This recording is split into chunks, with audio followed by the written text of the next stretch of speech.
fact, yes.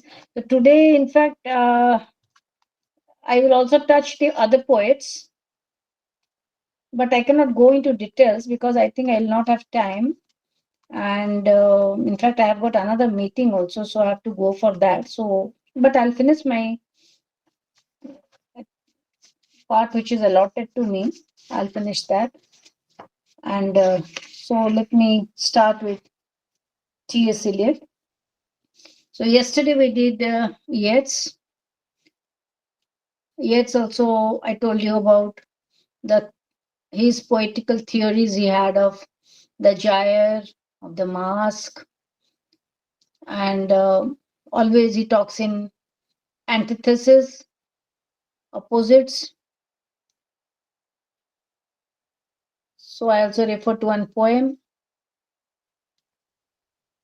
I think in your examination, I find some passages coming also for analysis, some critical appreciation of some passages. So you have to be very careful from generally which block or which poets, these are being referred to. For example, from Chaucer, something might come definitely. And from the Romantic age, one of the Romantic poets, definitely it would come. And then from metaphysical poetry, yes, metaphysical poetry might come. And then from the Victorian age, some Victorian poems might come.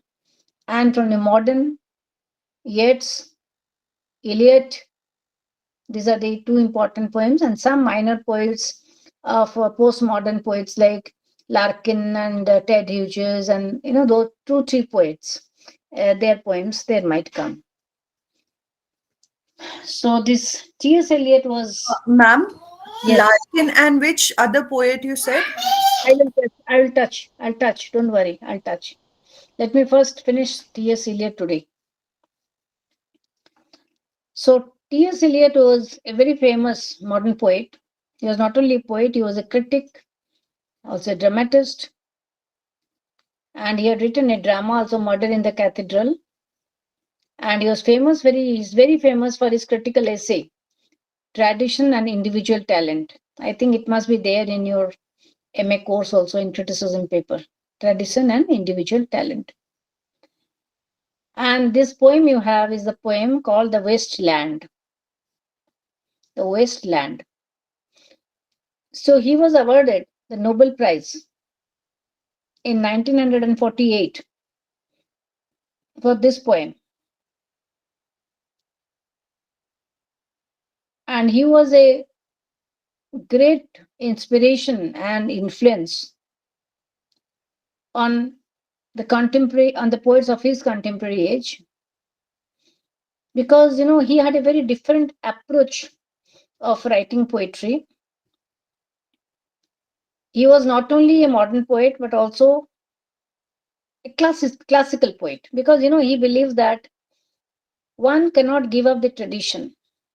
Tradition is something which shapes your talent.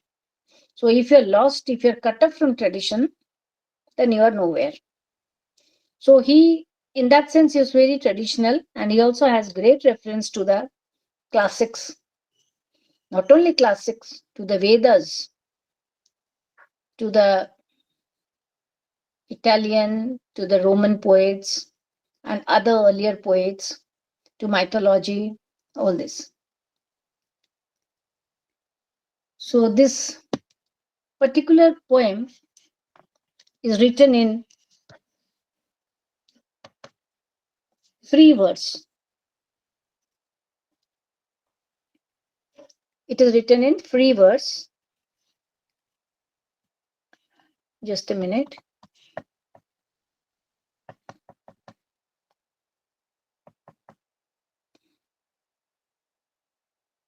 Yeah.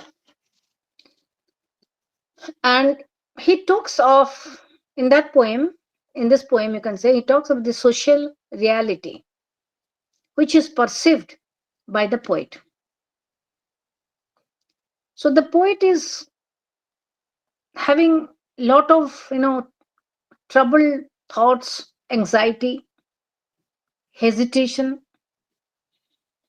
the inner feelings, which is very typical of a modern wasteland. This is the title of the poem, Wasteland.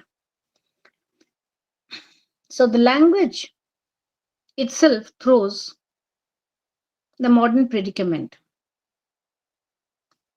What is the modern predicament? The modern predicament is something which is not very, very harmonious, but something very in a fractured layers and layers of meanings, fear, anxiety, depression. So these are the typical aspects of this modern reality. So this poem is full of allusions. Allusions means references to the past.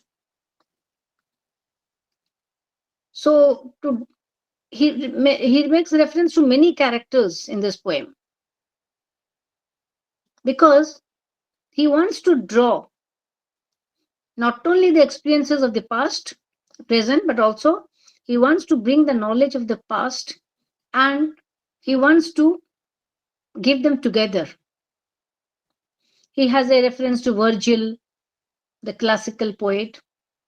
He has a reference to Shakespeare. He has a reference to Homer. So all this. So all these help in picturizing the modern predicament, the society that developed after the world wars.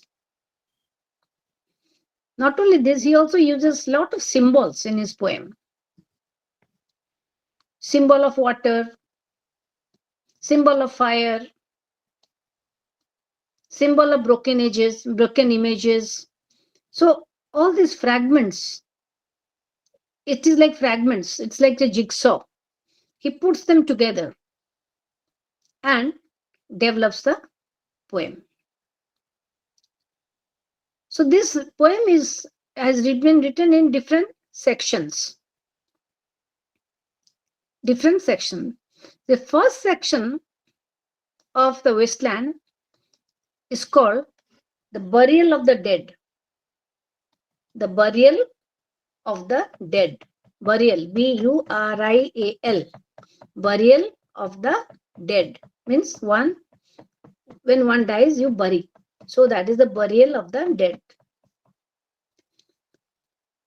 So this is the title from Christianity where the dead are buried.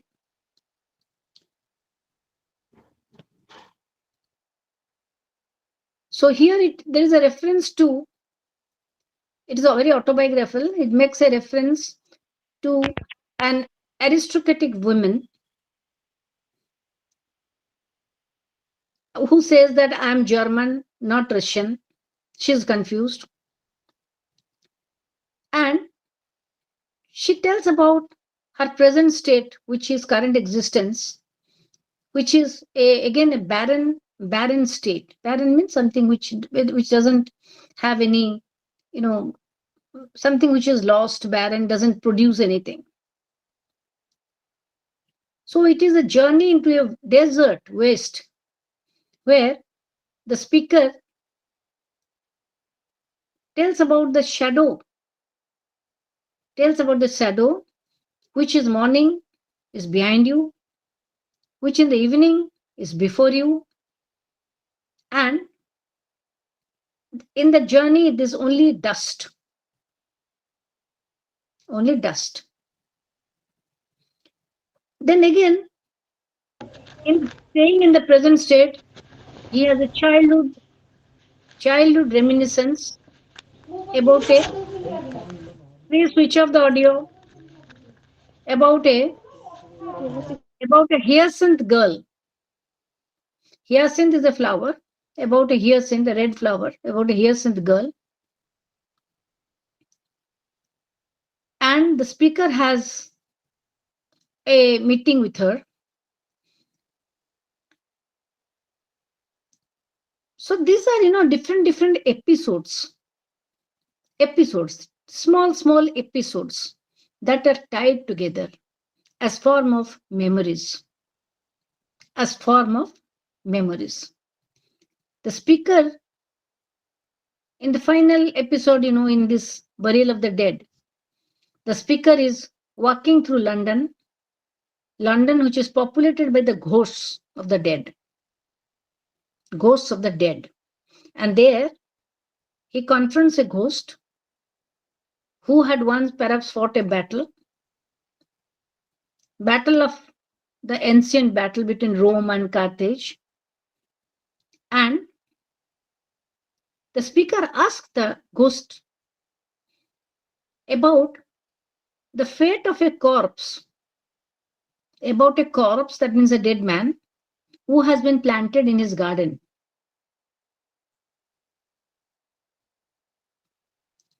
These all are very, very abstract things, episodes that are tied together in the first section. But the main meaning, if you come to the principal meaning is that this is a wasteland where nothing grows. This is a wasteland where nothing grows. That is what he wants to mean. I'll just read some passages. He says, April is the cruelest month. We say that April is beautiful, but he says, April is the cruelest month, breeding lilacs out of the dead land. So he describes the land as dead, mixing memory and desire, stirring dull roots with spring rain. So you see dead, dull, cruel, forgetful. These are the types of words he uses in the burial of the dead. So nothing very, you know, nothing which is attracts you, fascinates you. And he talks about the city of London.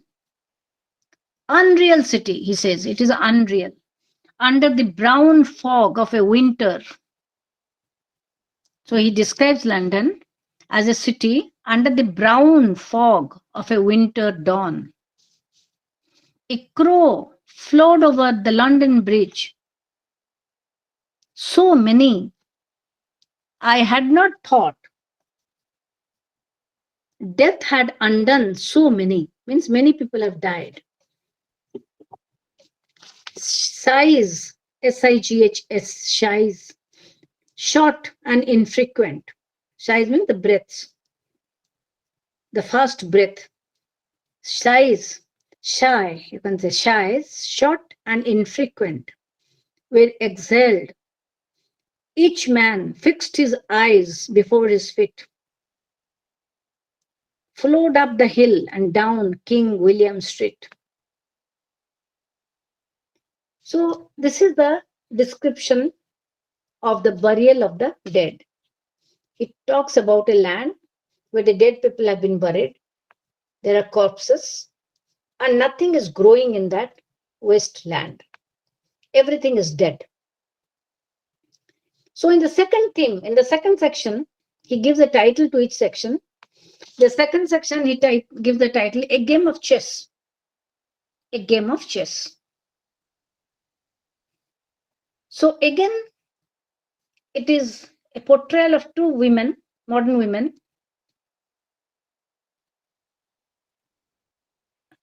under two social circumstances, and it talks about a contrast between a rich life and life which is low and vulgar. So in this section, the poet indicates the failure of sex, where relationships fail in the modern world. Sex becomes just a physical sort of entertainment, and it has no moral or social purpose. Whether it is low life or high life, it is like a mechanical routine. So, again, in this section of the poem, the poet talks of sterility, meaningless of life. When life becomes meaningless without love, without love. So, the first life of the woman starts with the conversation with Mel, where the lady sits in a royal chair, which looks like a polished throne, and there is a reflection of the chair can be seen on the marble floor, and the seven candles burning and are reflected in the mirror. So the double reflection, there's a double reflection, one the candles, one the floor, on the shining table.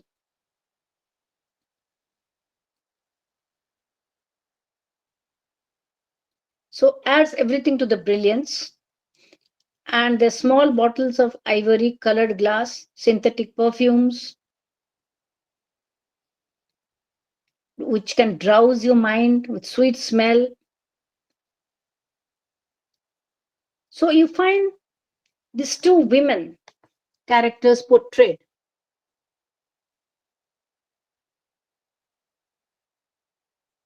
Just a minute.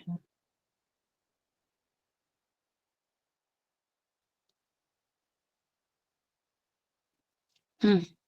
So these two women, and so they're talking about the husbands, and they're talking about sex, but where sex is deprived of any passion, it is something very mechanical, and it doesn't have any sanctity. So this is the second section. Third section is called the fire sermon. The fire sermon, Sermon. Again, here Eliot offers a dark critique of modern life, where individuals have somehow lost the capacity to care about their fellow men, about their own people. So the title Fire Sermon is borrowed from the sermon of Lord Buddha, where he says the world is on fire. Why fire? Because it is burning with the fire of hatred, with the fire of infatuation, with the fire of birth, old age, death, misery, grief, and despair. So, all these, we are burning from all these fires. And finally, the lust. There is a difference between love and lust. Lust is something which is a craving for sensuality or the body or the physical. So, we are burnt by the fire of lust.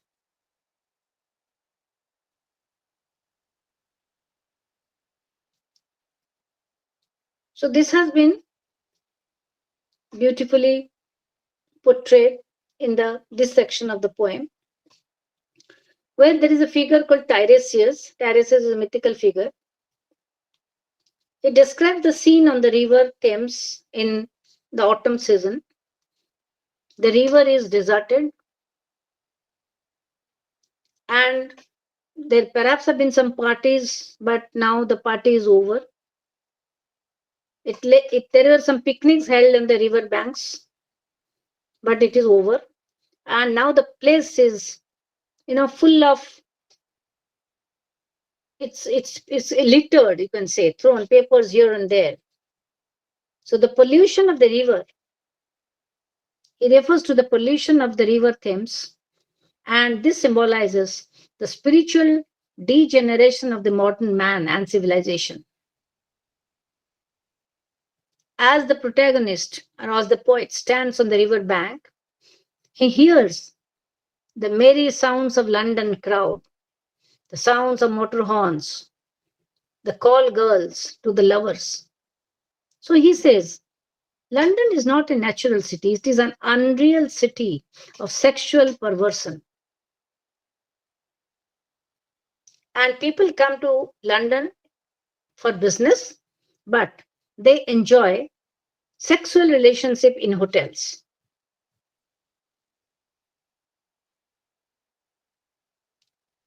Okay. So this Tiresias is a figure from classical mythology who has both the male as well as the female features. He's an old man with female breasts and is blind. That figure is blind. It's a mythological figure. But he can see into the future. He can see into the future. So this Tiresias observes a young typist who waits for her lover at home, a dull, slightly arrogant clerk, he waits for her, he waits for him. The woman allows the lover or the clerk to have his way with her, and he feels very happy and he lives victorious. So Tiresias watches the whole thing, and after the lover departs, the typist, the girl, thinks that only that she's glad the encounter is done and over.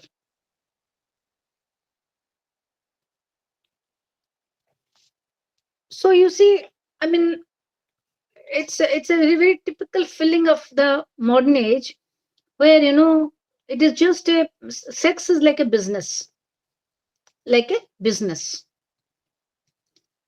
So in the same section you'll find there is a scene is shifting to a royal lady, that is Queen Elizabeth the First, who has an love or amorous encounter with the Earl of Leicester,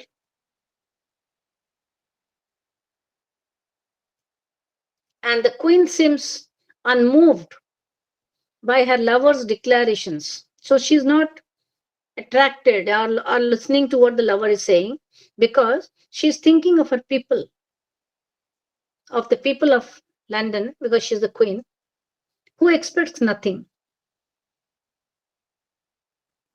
So, and then the section just ends abruptly. So you find so many images coming in these sections. So the next section is called Death by Water. Death by Water. So here in this section, Eliot says the water is a symbol of purification and rebirth.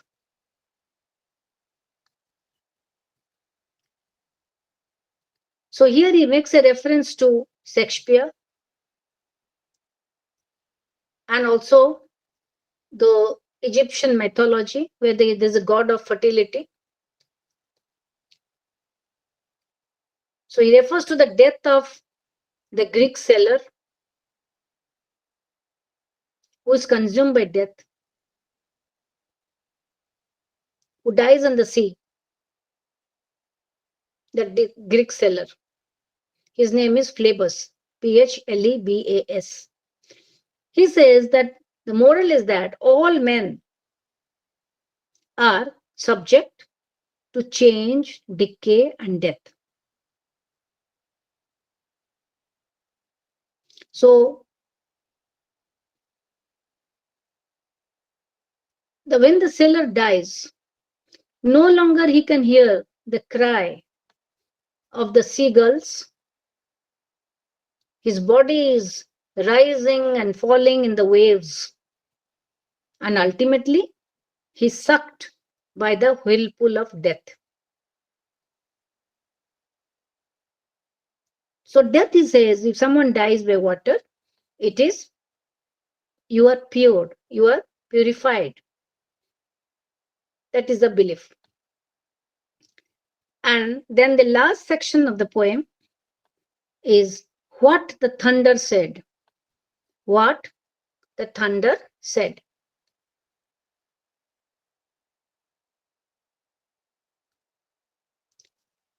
So this is the final section. As in the burial of the dead, life and death are linked together. At times, they're blurred. One who is living is now dead.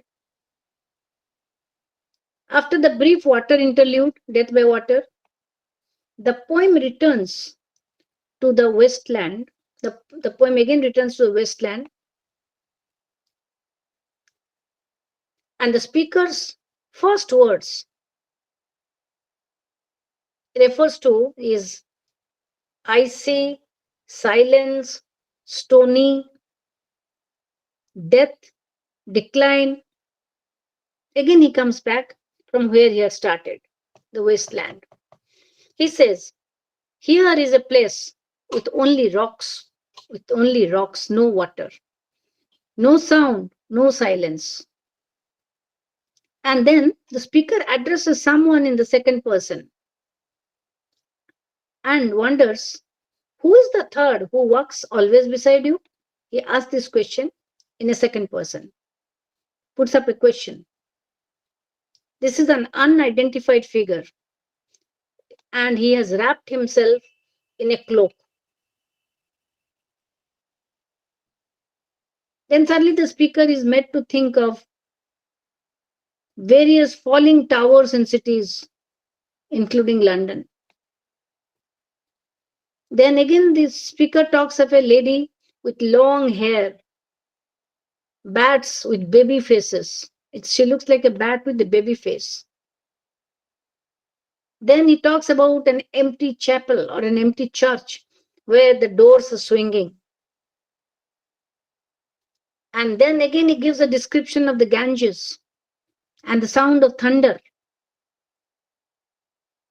He talks of the thunder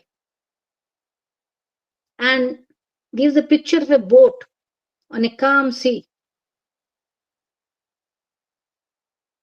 So, this is how finally the poem ends.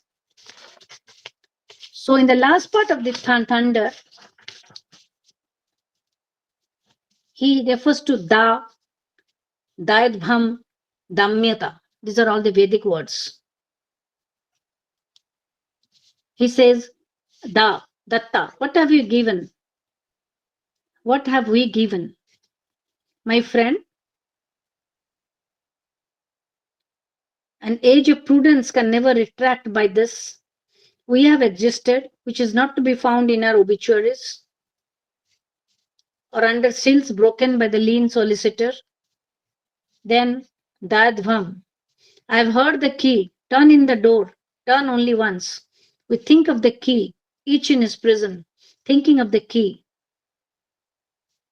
Then the Damyata, the boat responded gaily. With sail and oar, the sea was calm. And then finally the last lines. London Bridge is falling down, falling down, falling down. And some Italian expressions he has. And then he says, these fragments I have showed against my ruins. Hieronymus mad again. Datta Dayadbham Damyata Santi Shanti Shanti. This is a very, very difficult poem. So if you start, if you look at it, like you can understand, I think it will be difficult. But you have to understand the themes. What are the themes in that poem that are very important? What all he has talked about? If you understand that, you can somehow make it, like what he has talked about. So the general themes, what he has talked, let me talk about that. He talks first is, just a minute. Yeah.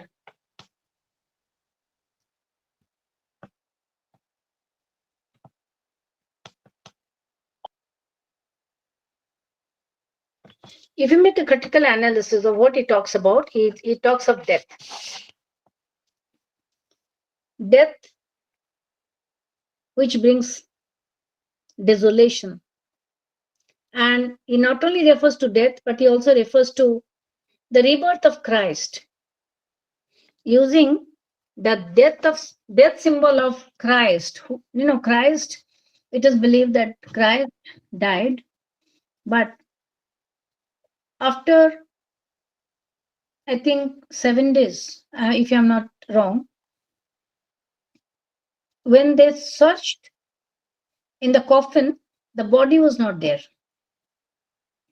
Only that cover of the sheet was there, but the body has resurrected. That is called resurrection. That means he has again come up. So the body was not there. That is a general Christian belief. So he says, he refers to the death and rebirth of Christ. That means he was reborn. So when the death of Christ, he refers to the death of religion in the modern world. When no people don't forget religion, then everything becomes dead.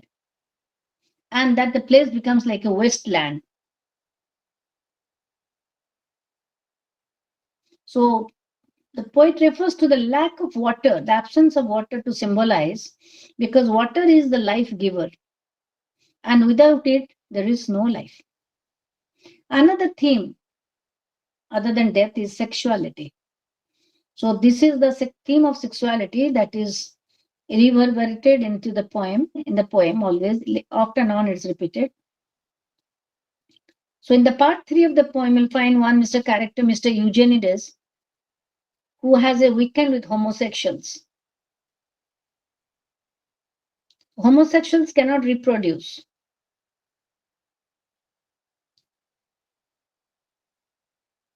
But he says if there is no reproduction, there is no life. It is like a wasteland. Again, in this part 2, we refer to women are talking about one of the women's husband, Albert. He says that if I cannot please him physically, then he might have someone else. So this shows the futility of relationships. It shows the futility of relationships. Then the next thing after sexuality, I told you, is religion. So religion is no longer a driving force in the modern world.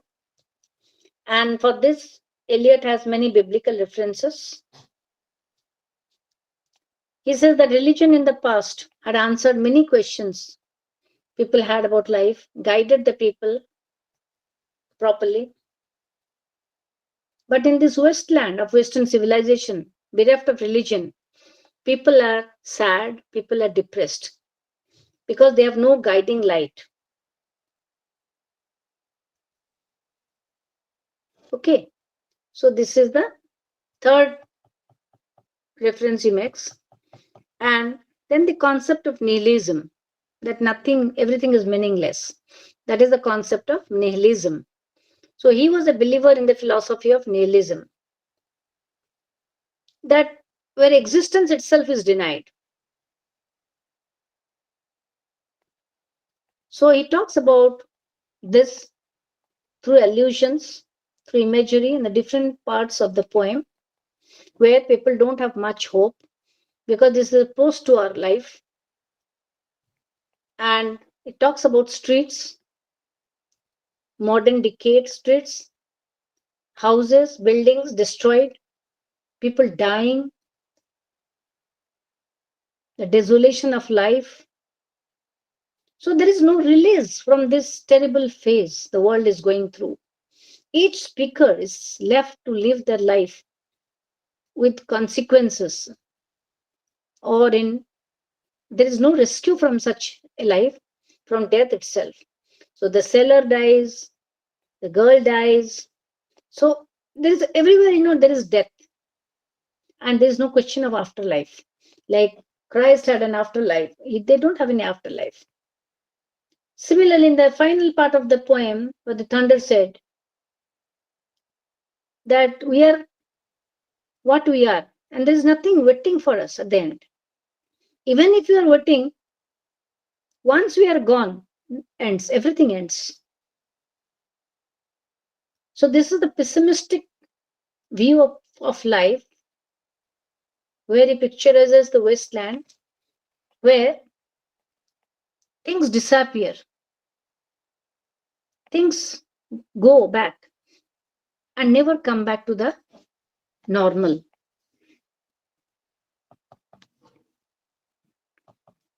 I told you about the sexuality part of it, that also, that is where sexuality is empty and fruitless, where it is a wasteland where the subject of love is also very mechanical. Someone comes, a lover meets the love beloved, and then they have an act of sex and he goes back, and then finally she's, oh, that's over, finally. This is how they see love. So he goes back to the history of, in this poem he talks about a one Philomena is a mythical character, Greek mythology, who in the next life became a nightingale because he was raped. As a girl, Philomena was raped by her own brother-in-law. But if Philomena will tell the story to others that she has been raped, so the brother-in-law, the king Tyrrus, cut off the tongue of Philomena so that she cannot speak. So that is the reason that Philomena, it is believed that she became a nightingale, and that is the reason perhaps that a nightingale song is very, very melodious or very, very sad. This is the mythical interpretation of that thing. And also refers to the wasteland. The water symbol is very much there. Water is symbolic for cleansing and rebirth. And the Thames River has been referred to, even the Ganges River has been referred to. So the river is explained as being peaceful but abundant. So the river is tainted by oil, tar, litter, pollution. So he says this shows that alone water is peaceful, but with the surrounding environment, also its purity is tainted. So the wasteland, even the water is not very pure. Water is also polluted. And here the sailor was drowned. In this particular water only he was drowned. So that is the dangerous aspect of a water. And then he also refers to seasons. Spring is the month of rebirth, but it is also a very cruel month because what brings life also brings death, he says. What brings life also brings death. April is everything where everything, return of fertility. But does it remain fertile forever? No. It again decays. So winter is described as keeping people warm because it forces them to go south to avoid the winter. So they do not want the winter. So they want to avoid the winter. And rain also is referred to. So it is a symbol of rejuvenation. But again, it is not very much wanted. So perpetually, everything is wanting in this particular poem. Everything is there and also nothing is there.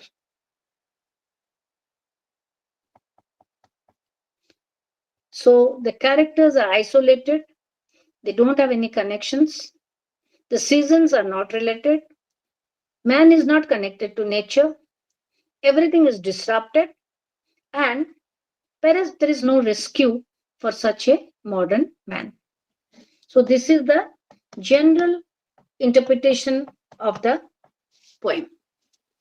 So instead of, if you just read the poem once, I know it will be difficult, but generally you understand what is the theme of the poem, going to the different sections of the poem. Okay. Did you partially understand what I said? Yes, ma'am. Yes, ma'am. Yeah, I tried to make it simple because it's a very difficult poem. So, in order to make you understand, I have to really make it very simple so that you get an idea of the different sections of the poem and what he talks about. Then next I'll go to the different other, they are small poets, not very famous, but they are the other poets. After T.S. Eliot, these are the postmodern poets, you can say. One was Dylan Thomas, Dylanthomas, Dylan Thomas. And he's famous for his lyrical and emotional poetry.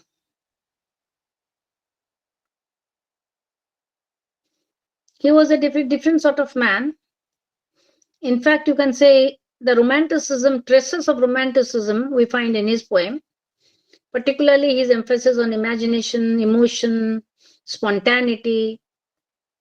So he's supposed to be one of the great poets, great modern poets, who's famous, was beautifully used his imaginative, he made his imaginative use of language and imagery in his poems. So let me touch one of his poems, that is Fern Hill, the Fern Hill, Fernhill. So in the Fern Hill, a poem by Dylan Thomas, he explores the joys and sorrows of the childhood. The poet makes a nostalgic. Nostalgic means something which you remember very emotionally of the past, about the past. So the poem is a nostalgic journey through the speaker's childhood memories of Fern Hill. Fern Hill is a farm, F-A-R-M, farm in Wales, in England. The poem is very rich in imagery, symbolism, metaphor. And it is, you can just say it is a celebration of childhood innocence and the beauty of nature. About the natural world he speaks, which is green and golden, sun that is young once again. The poem also contains religious imagery, where he says that Fern Hill is a holy ground, it's a paradise. The speaker's memories of Fern Hill are tinged with sadness, and he realizes that his childhood is gone forever. So he refers to the passage of time. He says, "Oh, time, let me hell and climb. Time, hold me green and dying." So overall, you can say the Fern Hill is a very complex and multi-layered poem. Whether you can say it's a celebration of childhood innocence, or it can be a meditation on the passage of time, but it's one of the themes. It's a very famous poem. And he also talks about the inevitability of aging, because with the passage of time, one ages. So the poet remembers the idyllic, the childhood days. And as the poem progresses, the speaker becomes aware of the fleeting nature of youth which passes away very quickly. And when someone starts growing old. So when he refers to the green fields, green and golden fields, he refers to his youth. But when he talks about the black and white cows, it refers to the passage of time. So the adulthood is associated with the loss of innocence. And also there is a burden of responsibility. So he says, I was as happy as the grass was green, but the darkness, the shadows, the challenges of adulthood, that is inevitable because one is aging. So this is a very simple poem. It's not very difficult to understand. So this was Dylan Thomas. There's another poet, Philip Larkins, Philip Larkins, Larkins. He was also a lover of nature, insightful observations on human nature.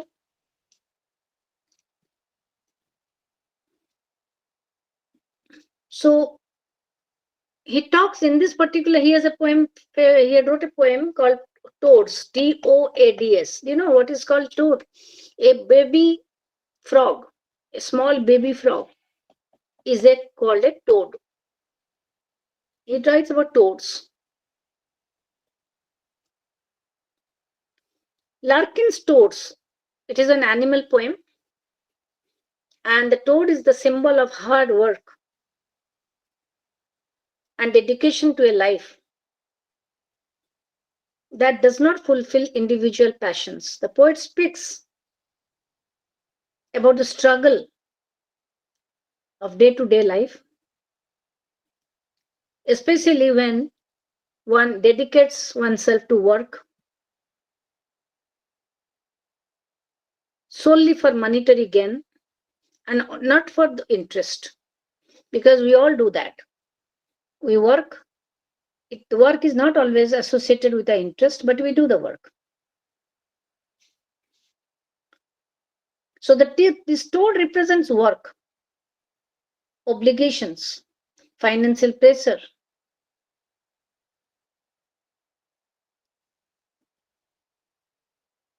So it is always there. So curious, Laskin speaker is curious about what is life,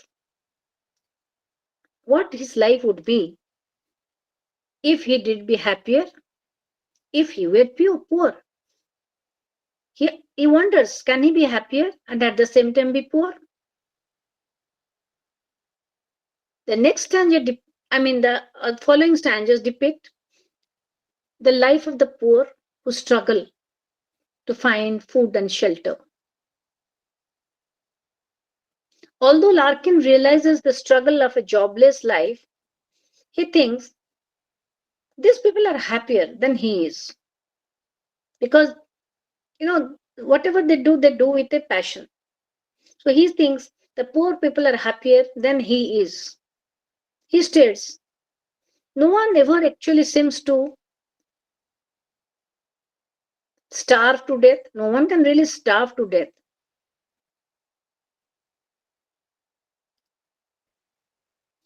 Then the poet imagines, can he ever reject the pension given to him by the government?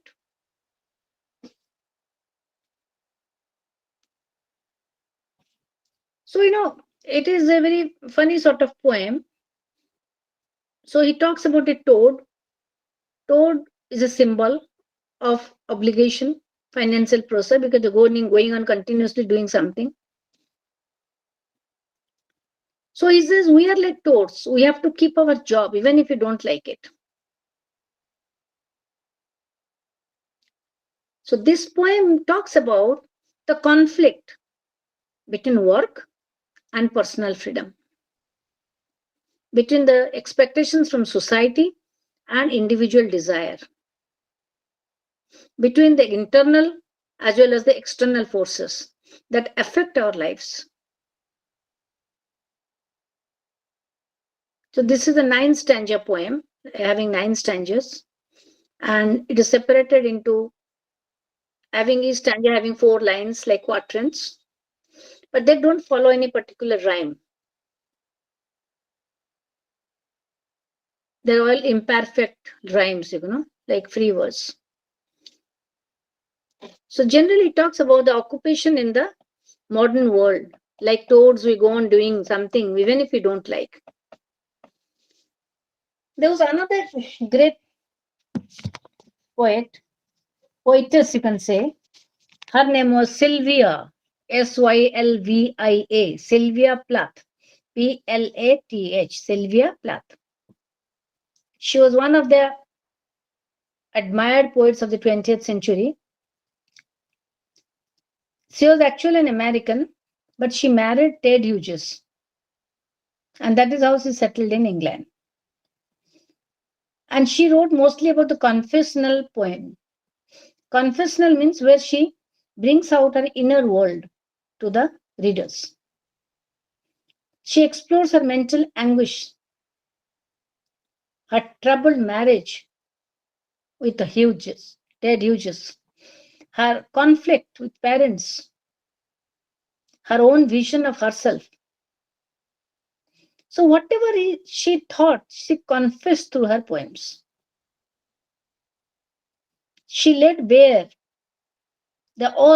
she presented all the contradictions that one has as a person and the tensions one goes through. So, she wrote a beautiful poem called Daddy. It was published posthumously after she died in a collection of poems called Ariel, a month after Plath had separated from her husband, Ted Hughes, and 4 months before her death by committing suicide. So he talks about the relationship she had with her deceased father. The father was already dead, Otto Plath.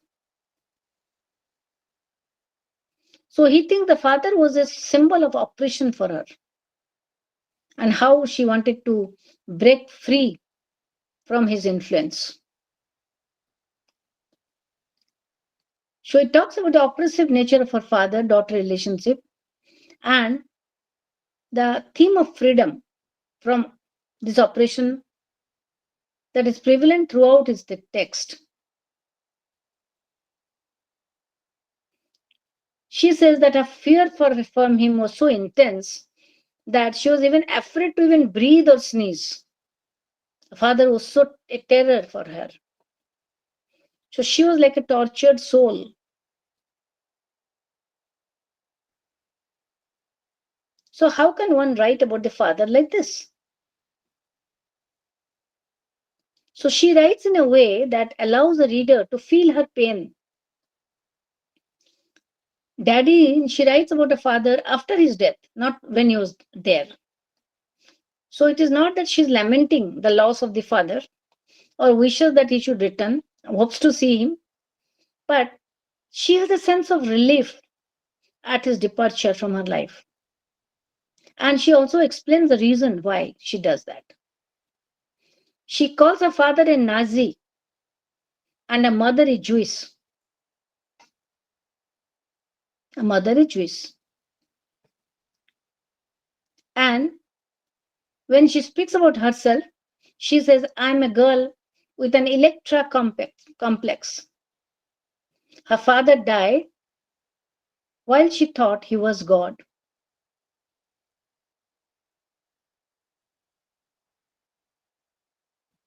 So she uses many sorts of techniques, metaphor, simile, juxtaposition, and she goes on contrasting her life or her emotion with the father she had and how he was a symbol of oppression for her.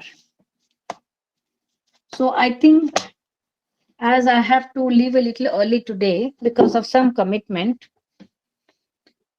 I can share whatever I have today told you to you. And I think after this, I'm not going to meet you. So if you have any question, you can ask me because 3:30, I think I have to leave. We can wind off the class.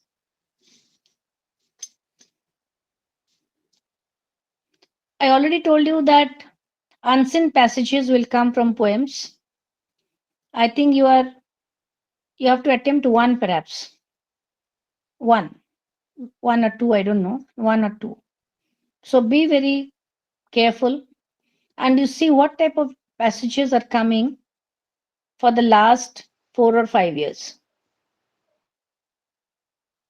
Especially with Yeats, with Eliot, with Donne, with Wordsworth, and maybe with Blake. These poems, some passages might come. So just see how the pattern of questions are coming. First, watch that, and then you can make a judgment on the basis of your observation. If you have any questions, you can please ask me now. Ma'am, where can we find the previous year's question papers? Oh, can you get it from the website? You go to the website, IGNO's website, then you go to the student sections, or you can, there's a key where to search, you can put the options, question papers, that will come immediately. Okay, thank you, ma'am. Will the Mm. recordings be saved there?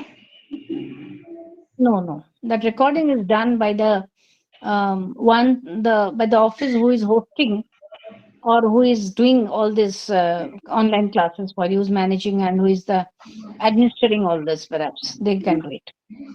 Okay, thank you, ma'am. Any other question? General question, if you have, you can ask me. Did you like? Ma'am, there Yeah, is this tell me. one Yeah. question. Ma'am, for writing in the exams, if they ask about Wasteland by T.S. Eliot, can we say Hmm. that it's just a small doubt? Can we say that he was actually trying to talk about the nihilism or absurdism prevailing in the society at that particular point of period? Yeah, sure, sure. Yeah, yeah, sure. Because he's talking about the world. He describes the evening. He describes the modern day's evening. You know how he describes the evening is spread out against the sky like a patient etherized on a table. So he describes the evening, which he compares to a patient in the hospital who is under the spell of anesthesia. Can you imagine that? How can a evening be compared to a patient under anesthesia? So that is how he has described the modern world. He says only the cactus grows here. Only the cactus grows here because it's a barren world. It is a not a fertile world. So everything, whichever it grows, they're all cactus. Everything is broken here. Nothing is harmonious. So such is the picture of the world he has given, and many characters he has drawn from mythology. Like Philomena, he draws the Philomena who raped by the brother-in-law, and the brother-in-law tongue cuts the tongue of the Philomena so that she cannot tell her tragic tale to anyone. Or he talks about Tiresias, who is a male or a female, and he can see into the future. He talks about River Thames, which though serene, flowing, but is totally polluted by the people, by the environment around it. He talks about the girl homosexual relationships. He talks about sex as a mechanical affair where there is total absence of love. So this is the modern world. He describes through different passages and he uses different symbols. He makes certain references to mythology and the classes because he believed in tradition.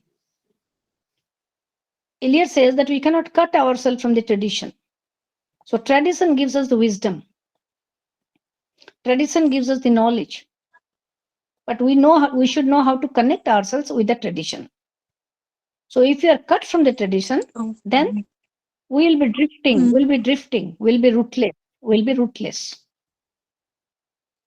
So that was the concept Eliot gave. Okay. So how did you like Okay, all ma'am. these classes? Let me be very honest with you.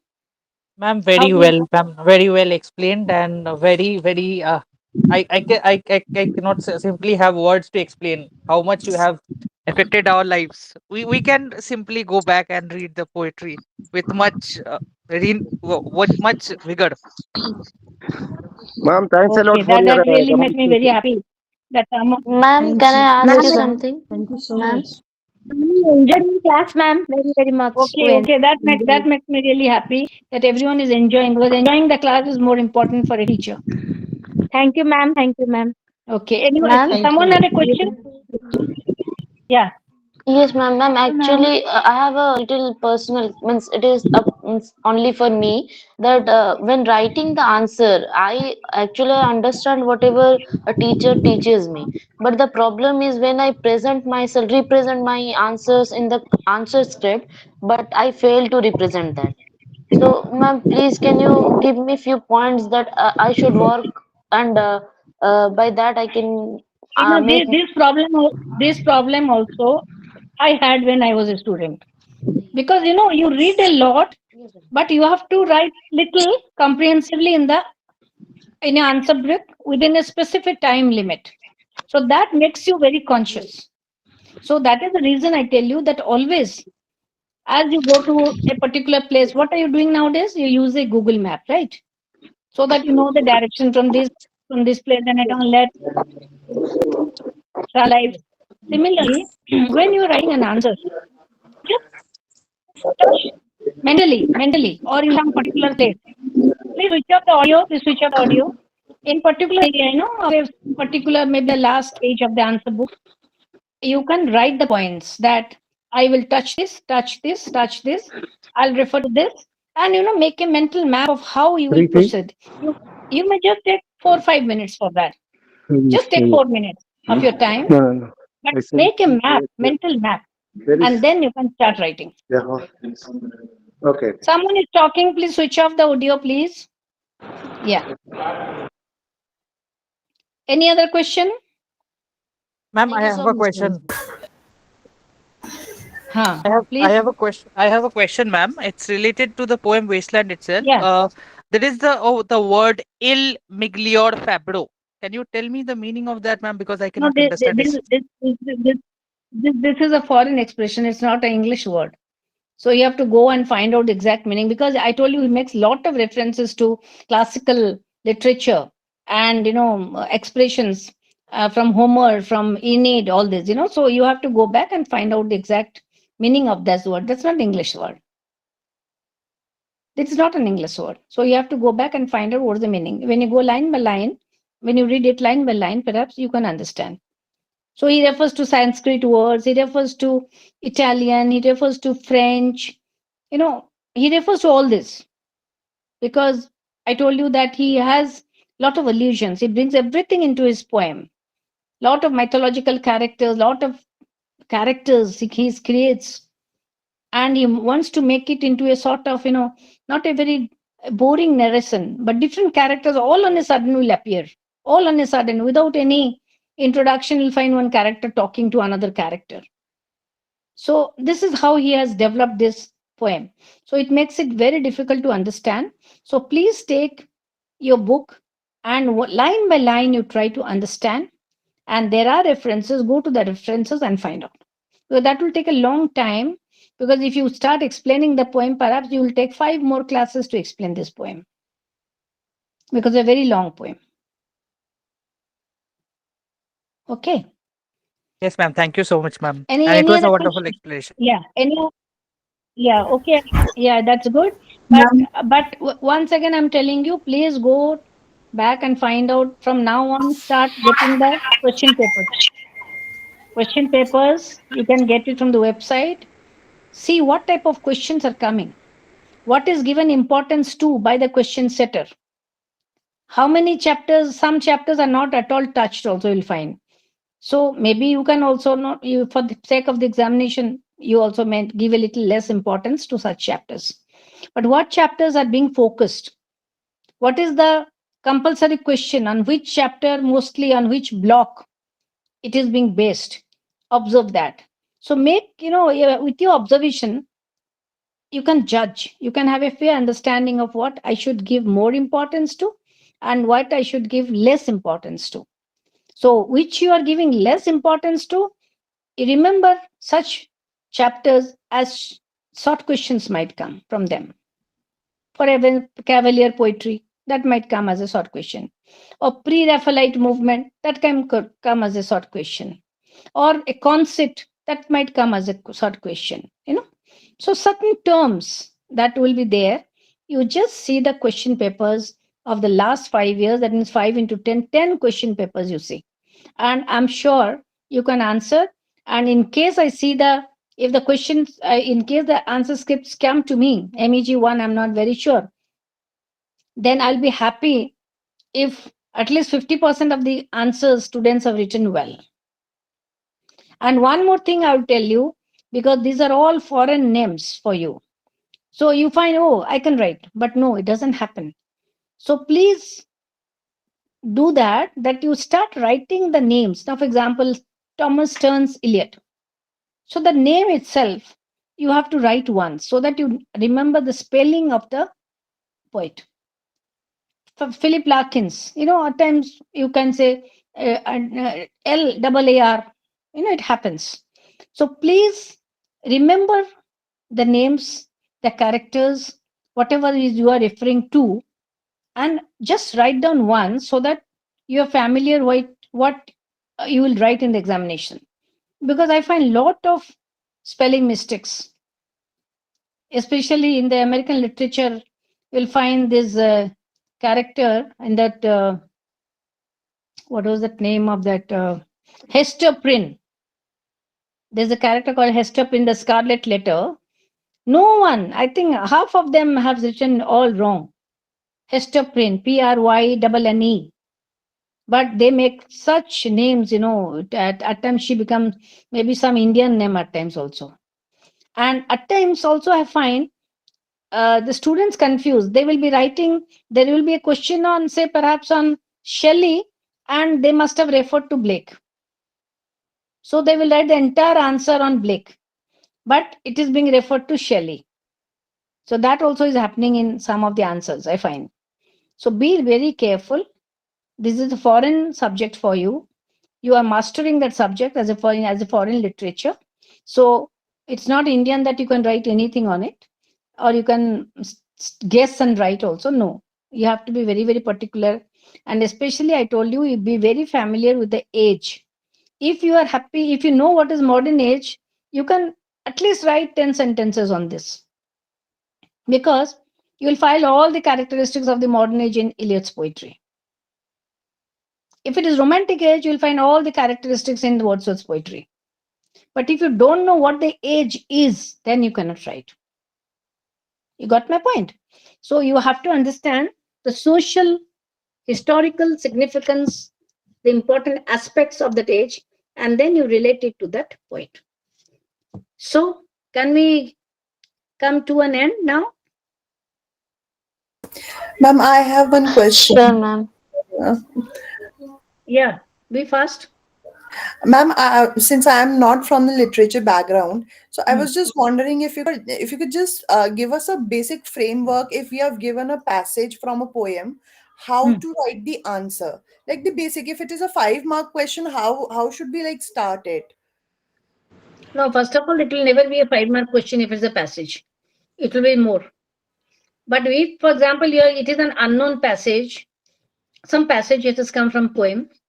First, you have to refer that these lines are from this particular poem, say Wordsworth, and then you can say little about Wordsworth and the age he belonged to, say the Romantic age, and little about the age, about the characteristics of Wordsworth as a poet. That he talked about nature. He talked about nature as a lover, as a preacher, as a guide, how nature has got a moral influence on mankind. Then you come to that line that in this particular passage, above passage, which is from this poem, or if you don't remember the poem, well and good, fine. Here the poet describes this. First the theme. First the theme. But not only the theme, you can also refer to the stylistic aspect of the poem. That in this particular poem, he makes a reference to this, and by using the use of simile, he does this, or by the use of metaphor, he does this, or he draws an image, or he makes a parallel between, or he gives a comparison to this, and something on the style part of it, and that is how you'll end the poem, end the passage. Okay. Right, ma'am. Right, ma'am. Thank you. With Vijay and Anthony, yes. Yeah, ma'am. Right now you are just leaving it for now. And Okay. anytime, if you want just contact for some clarification, can I just use your phone number, whatever you have just given before? What you can do is through the WhatsApp, you can message me. Okay, Don't, no problem. don't give me calls. You can message me. Okay, So, right now that, let me wind up from here because I have one official meeting. Okay. Yeah, you are also going on an official meeting. I am also leaving for another meeting. So, Okay. Thank you, ma'am. so I have already shared my, I think, my number. I've already told my number to you people. So unless it is very urgent, you don't. If it is really you want to have real query you have, please do write to me. I can manage. I will explain. Okay. Thank Thank you, you, ma'am. ma'am. So I Thank think you, ma'am. I've given you the number. Please share it. Thank you, ma'am. Okay. Yeah. Okay then. All goodbye and best of luck for your examinations. Thank you, Thank you, ma'am. ma'am. Okay. Thank you so much. Thank you, ma'am. Thank you so much, Okay. ma'am. Okay. Thank you. Thank you. Bye bye. Thank you. Bye bye. Thank you, ma'am. Bye bye. Thank you, ma'am. Okay. Bye. Bye.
Hello, is there anyone from classroom RC Bhuvaneshwar?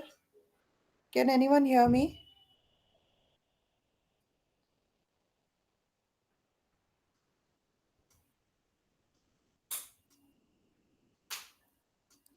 RC Bhuvaneshwar, is there anyone who can speak to me about one query?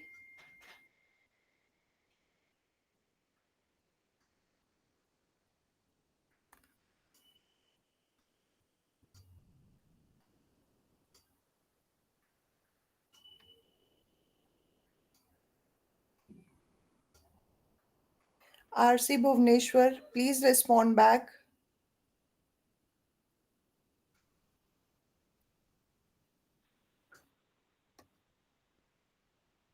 Yes, ma'am. I am from Bhubaneswar, ma'am. RC Bhubaneswar.